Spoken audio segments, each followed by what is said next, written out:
I was right for once. I mean, This was supposed to be. But again, This was supposed to be. this is how the Bengals have now operated while having to pay all these players, and that's where you're seeing the issue, because they haven't had to do this. They didn't take advantage of that window at all. At all. I think that's about as bad a job of any other team out there. They're of taking advantage of a rookie quarterback's window, or of as far as and not just Joe Burrow's contract. Like they're Should about have to pay attacked Jamar Chase's rookie window as well. Yep. Yes. So like they on top of that, it's not like they paid Jesse Bates because we're gonna pay Bates because we don't have to pay Burrow for quite a few years and Chase not for a few years and T will figure out what we'll do with him in a few years. Mixon's not a ton of money. They restructured that. Like where the hell did the money go? Yeah. Like, this is where I think That's a good question. I mean, I think Vivek and I think we need to get our guy. Yeah, we saw. Hey, I'm he's just a bomber. saying. I think they need to get involved here. That should be our cherry on top today, his high school commencement speech. Oh, it was a good one. I saw that was going around Twitter yesterday. I listened to a couple minutes. I mean, you asked where the money's going. Like 30 of it is going into free agents that are playing out of position and the worst. But this year, I mean, like over the last 3 years, where did that money? I mean, obviously this Orlando year- Brown Jr. You went and you took a swing and a miss on the Cowboy Lyle Collins. You took a swing there. I'm not mad at those swings. They finally, I think they waited 2 years. I think they were a little late in trying to invest into the offensive line. They finally waved the white flag and said, we can't draft and develop this damn position. I mean, like this year they're projected like something like 45 or 50 million in cap for the offseason. It's like that money could have been, shifted over to some of other contracts that might have helped us out, like Jesse Bates. I don't know. But, yeah, I mean, it is kind of strange looking at where the money's actually gone. A lot of it has gone to a lot of swings and misses. Lots of swings and misses, especially this season. It's really hurt us this year. Last thing on the Bengals on the way out.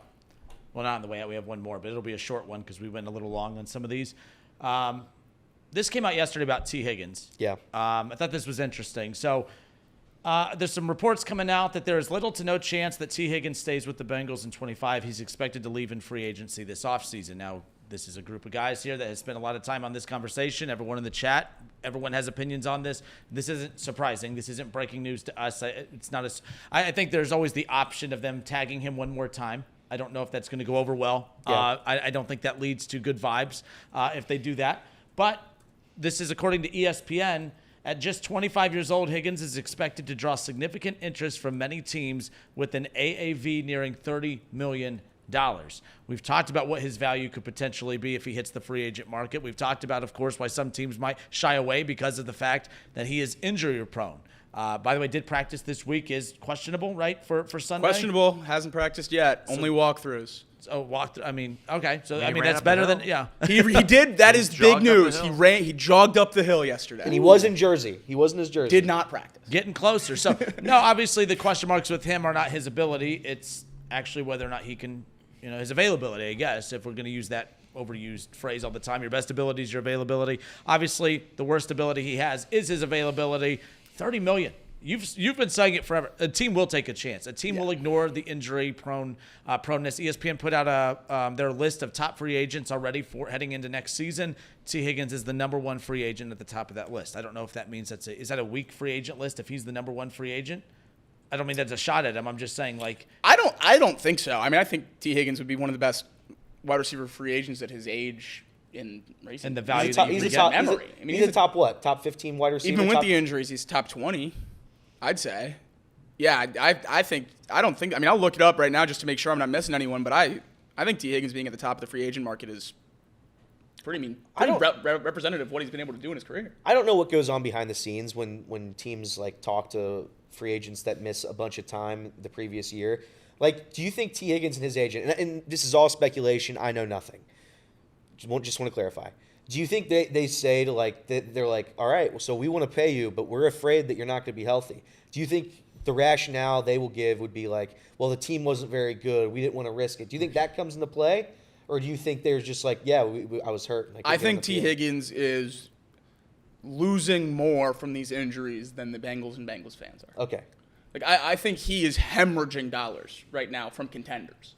I think this amount of missed games for soft tissue injuries, which has been something he's dealt with his entire career, I think this is bumping that $27 to $30 million contract that we're talking about here down to the teams that are really bad. Yeah. The Panthers, the Patriots, the really bad teams with young quarterbacks, trying to capitalize on that rookie window, like getting an elite receiver for your young quarterback.